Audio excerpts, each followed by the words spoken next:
Shalom Bapak Ibu dan Bro and Sister kasih dalam Kristus. Salam sehat dan salam sukacita.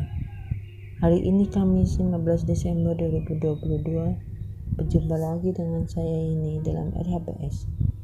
Renungan harian pembawa sukacita. Renungan hari ini saya ambil dari bacaan Injil Lukas bab 7 ayat 24-30 dalam perikop Yesus dan Yohanes Pembaptis, yang saya beri tema kerendahan hati. Ayat yang berkesan bagi saya adalah ayat 28 yang berbunyi, "Aku berkata kepadamu, di antara mereka yang dilahirkan oleh perempuan, tidak ada seorang pun yang lebih besar daripada Yohanes. Namun, yang terkecil dalam kerajaan Allah lebih besar daripadanya." Injil hari ini memberikan nasihat tentang kerendahan hati. Kerendahan hati itu muncul dari dua tokoh besar, yaitu Yesus dan Yohanes Pembaptis. Yohanes Pembaptis sangat menyadari posisinya sebagai bentara kerajaan Allah. Artinya, ia sangat memahami perannya sebagai perintis jalan orang supaya bertobat. Pertobatan orang-orang itu akan menghantar mereka bertemu dengan Sang Juru Selamat yang dinanti-nantikan. Sebagai perintis, Yohanes Pembaptis tidak menginginkan yang lebih daripada peran itu. Ia tidak mempromosikan dirinya sendiri sebagai Juru Selamat itu. Inilah yang membuat seruan pertobatan Yohanes Pembaptis sangat berpengaruh, yaitu karena otentitas dirinya yang kuat. Tokoh lainnya adalah Yesus, Sang Juru Selamat. Yesus sangat menyadari bahwa kehadirannya didahului Sang Pentara dalam diri Yohanes Pembaptis. Oleh karena itu, Yesus memberikan apresiasi yang sangat tinggi pada Yohanes Pembaptis. Yesus adalah Sang Juru Selamat, bahkan menghormati Yohanes Pembaptis dengan mengatakan bahwa di antara mereka yang dilahirkan perempuan, tidak ada seorang pun yang lebih besar daripada Yohanes. Sebelum Yesus mulai mewartakan kerajaan Allah, Yohanes Pembaptis sudah lebih dahulu mempersiapkan kedatangannya. Dia berseru-seru supaya orang-orang bertobat dan memberi diri dibaptis, dan dosa mereka akan diampuni. Ada macam-macam status yang mendengarkan Yohanes. Ada pemungut cukai, orang Farisi, dan juga ahli Taurat.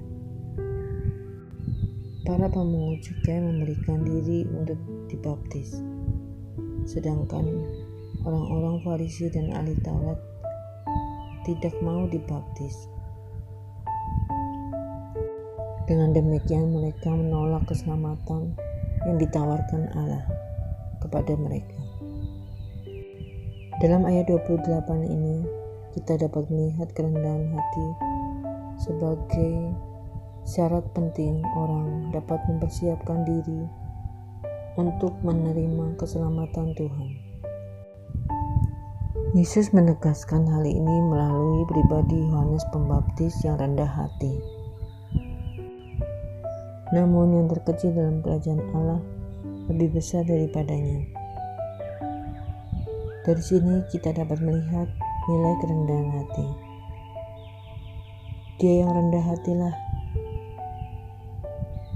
menjadi yang terbesar dalam kerajaan Allah. Sebab kerendahan hatinya memampukan dia menerima kedatangan Yesus yang menyelamatkan. Sedikit sharing dari saya tentang ayat ini. Saat awal mula saya diminta untuk mengisi atau mengikuti tim pewarta RHPS, saya selalu menolak karena merasa diri tidak pantas dan takut diabaikan saat orang mendengarkan renungan yang saya bawakan. Saya selalu menjawab, jangan saya. Nanti kalau saya ikut mengisi RHPS, siapa yang mendengarkan? karena dilihat dari WA Group hanya beberapa orang yang mau menanggapi atau memberi apresiasi pada para pembawa RHPS. Justru sikap seperti itu bukanlah kerendahan hati, tapi sikap egois dan mengharapkan suatu pujian dari apa yang telah kita lakukan atau perbuat. Kalau suami saya bilang dengan istilah kulakan jempol atau mencari pujian dari tiap yang kita lakukan.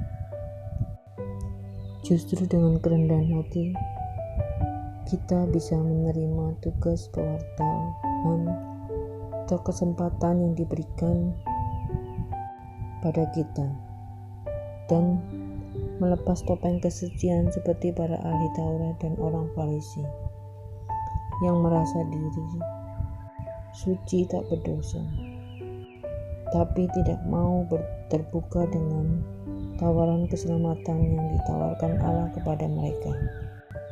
Sekarang saya berusaha memberikan yang terbaik sesuai kemampuan saya, dan semua untuk kemuliaan Tuhan. Tidak peduli orang lain suka atau tidak, atau berapa like yang saya terima. Sebagai refleksi iman bagi kita, maukah kita terbuka dengan tawaran keselamatan yang ditawarkan Allah dan bersikap rendah hati dengan tetap dalam setiap tindakan kita? Marilah kita berdoa. Dalam nama Bapa dan Putra dan Roh Kudus. Amin. Allah Bapa Maha Pengasih, Engkau mengasihi kami yang hina dan lemah ini. Anugerahkanlah rahmat kerendahan hati agar kami dimampukan untuk menjawab panggilan-Mu. Doa ini kami sampaikan kepadamu dengan perantaraan Kristus Tuhan kami. Amin. Dalam nama Bapa dan Putra dan Roh Kudus. Amin. Terima kasih, Bro and Sister kasih dalam Kristus. Salam sehat dan salam sukacita.